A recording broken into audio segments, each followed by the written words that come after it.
নামাজ পড়ার সময় একটা লোক ওই দিক দিয়ে রিক্সা নিয়ে যেতে পারে না। ও একবারে ওই মোড়ে রিক্সা রেখে পায়ে হেঁটে এমনকি ফুটপাথ পর্যন্ত জ্যাম হয়ে থাকে।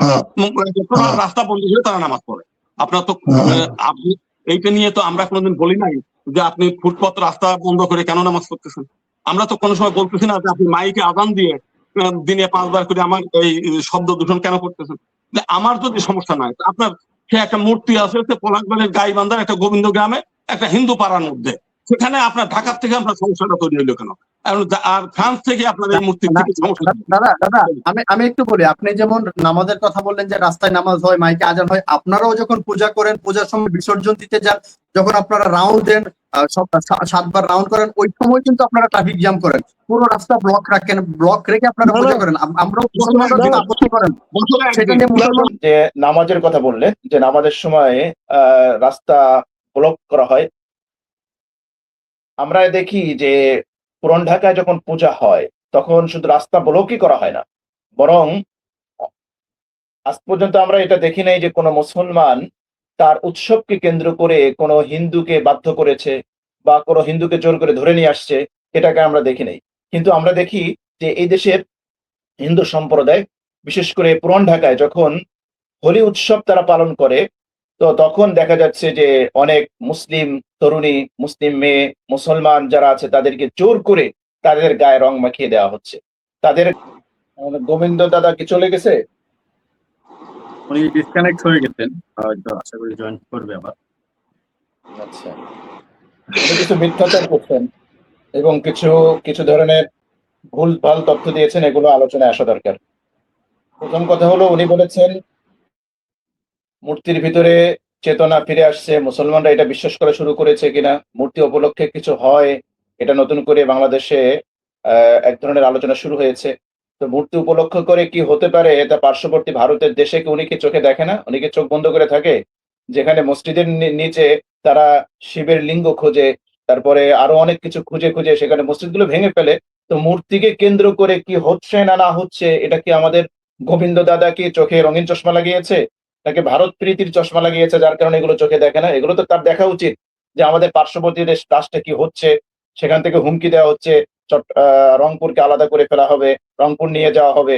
তারপরে বাংলাদেশের চৈতালি চক্রবর্তীরা বক্তব্য দিচ্ছে, বেশি কিছু করলে তারা বিদেশের সহযোগিতা নিয়ে রংপুরকে আলাদা প্রদেশ করবে, সেখানে শুধু হিন্দুরা থাকবে। এই বক্তব্য মনে হয় গোবিন্দ দাদাদের কানের ভিতরে ঢোকে না। উনি বারবার একটা বললেন যে পিনাকি ভট্টাচার্য, তার ব্যাপারে দেখলাম যে ওনার বেশ আপত্তি বা বেশ অ্যালার্জি আছে, উনি বাজে লোক বললেন।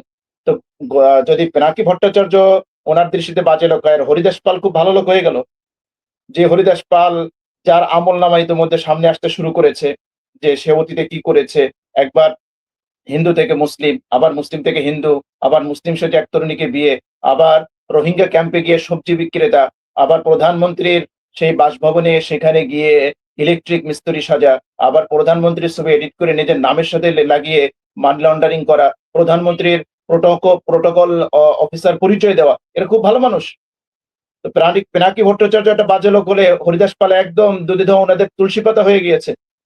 মন্দির নির্মাণ করবে, মন্দিরের ভিতরে মূর্তি নির্মাণ করবে, ভালো কথা করুক। এদেশে সরস্বতী, কালী, দুর্গা সেগুলোর পূজা হয়, প্রধান যে দেবদেবীর পূজা হিন্দু ভাইরা করে, তারা হিন্দুর সম্প্রদায় করে, সেগুলো করুক। কিন্তু যেটা বাংলাদেশের প্রধান পূজনীয় যে দেবতা নয়, সেটাকে তৈরি করতেছে, বা এমন একটা লোক তৈরি করতেছে যেই লোকটা একটা বাজে লোক, একটা খারাপ লোক, এবং 2018 সালে সে একবার গ্রেফতার হয়েছে মানি লন্ডারিং মানিতে। তো এগুলো তো প্রশ্নবিদ্ধ হবেই, প্রশ্ন উঠবেই। যদি একজন হিন্দু ধর্মের অনুসারী ভালো ব্যক্তি, সেও যদি এই কাজগুলো করত, যে মূর্তি বানাবে, মূর্তি পূজা করবে, মন্দিরের প্রতি তার আসক্তি থাকবে, ভালোবাসা থাকবে, এটা যৌক্তিক কথা। কিন্তু যেই ব্যক্তি ডাবল স্ট্যান্ডার্ড নীতি অবলম্বন করে, যে ব্যক্তি একজন প্রতারক ধরনের একজন ব্যক্তি, সেই ব্যক্তি যখন তার ধর্মের প্রতি অতি ভক্তি দেখায়, তাহলে তো বুঝতে হবে যে ডাল মে কুচ কালা হয়। যখন কোন খারাপ ব্যক্তিকে দেখবেন যে ধর্মের প্রতি তার দরদ উতলে পড়তেছে, অথচ ব্যক্তি জীবনে সে সৎ না, কিন্তু সে ধর্মের জন্য একদম নিবেদিত প্রাণ, তাহলে তার এটাকে আমরা ধার্মিকতা বলি না, এটাকে বলি আমরা বক ধার্মিকতা। সুতরাং হরিদাস পাল সে যদি হিন্দু শাস্ত্রের পণ্ডিত হতো বা হিন্দুদের ওই যে সাধু হতো বা সন্ন্যাসী হতো বা ঠাকুর হতো, সেই লেভেলের হতো, তাহলে তো এই প্রশ্নগুলো উঠতো না। 2 নম্বর প্রশ্ন হলো যে এই জায়গায় যেখানে সে মন্দির নির্মাণ করছে, সেই জায়গায় আমাদের গোবিন্দ প্রামাণিক দাদা তিনি বললেন যে ওইখানে পলাশবাড়ি, সেখানে মুসলমান নাই, এখানে 93% 75% মুসলমান। এই জন্য আমি বলেছি যে উনি তো মাঝে মাঝে ভুলভাল তথ্য দেয়, যে তথ্যগুলোর আসলে বাস্তবতা নাই। তো এখানে উনি এটাও বলেছেন পলাশবাড়ির ওইখানে ওই ইউনিয়নে ওই যে ওই পলাশবাড়ির ওই জায়গায় 93% 93.75% মুসলিম, যেটা আমরা খোঁজ করে দেখলাম। কাজেই এই জায়গাগুলোতে ওনাদেরকে ওনারা যে ভূমিকাগুলো নিয়েছে সেগুলো অবশ্যই প্রশ্ন ওঠার জায়গা, অবশ্যই সন্দেহের জায়গা। আমরা দেখেছি যে ইতোমধ্যে বাংলাদেশ হিন্দু বৌদ্ধ খ্রিস্টান ঐক্য পরিষদ তারা হরিদাস পালের তারা মুক্তি চেয়েছে। এই যে বাংলাদেশ হিন্দু বৌদ্ধ খ্রিস্টান ঐক্য পরিষদ, এটা তো গোড়া সাম্প্রদায়িক।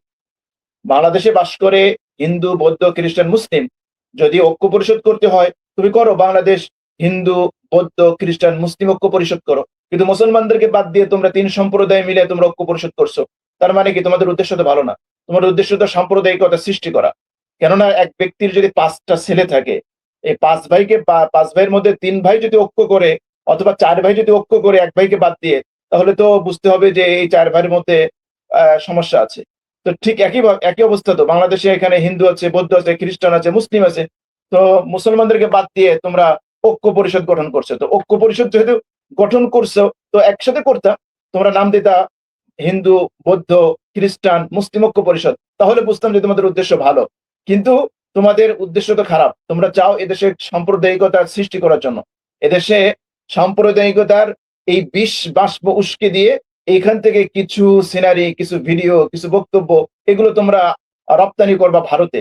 আর ভারতে রপ্তানি করে ভারত এটাকে পুঁজি করে ভারতের মুসলমানদের উপরে তারা অত্যাচার করবে, নিধন করবে, বাংলাদেশের বিরুদ্ধে তারা অপপ্রচার চালাবে, প্রোপাগান্ডা চালাবে, তৎপরতা চালাবে, এগুলোই হচ্ছে উদ্দেশ্য।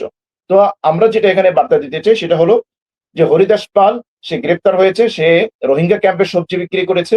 ইতিমধ্যে আমরা পত্রপত্রিকায় যেটা দেখেছি যে তার ব্যাংকে 9.35 লক্ষ টাকার লেনদেনের যে বিষয়গুলো এসেছে, একজন সবজি বিক্রেতা, তার এই লেনদেন এটা অস্বাভাবিক। সুতরাং তার বিরুদ্ধে যে মানি লন্ডারিং এর মামলা হয়েছে, এটা তদন্ত হবে, তদন্ত হলে আসল থলের বেড়াল বেরিয়ে আসবে। ইতিমধ্যে বিভিন্ন প্রতিবেদন আমরা দেখতে পেয়েছি যে তার সাথে বাংলাদেশে যে রয়ের 2 জন গ্রেফতার হয়েছে, তার একজন তার বাসায় অতিরিক্ত যাতায়াত করেছে, বিভিন্ন প্রচার মাধ্যম, এগুলোর তথ্য উঠে আসছে। তো আরো কি আছে ভিতরে, যদি সঠিক তদন্ত হয় তাহলে থলের বিড়াল আসলে বেরিয়ে আসবে, যে এর শিকড় কত দূর, কত গভীরে প্রথিত এর শিকড়।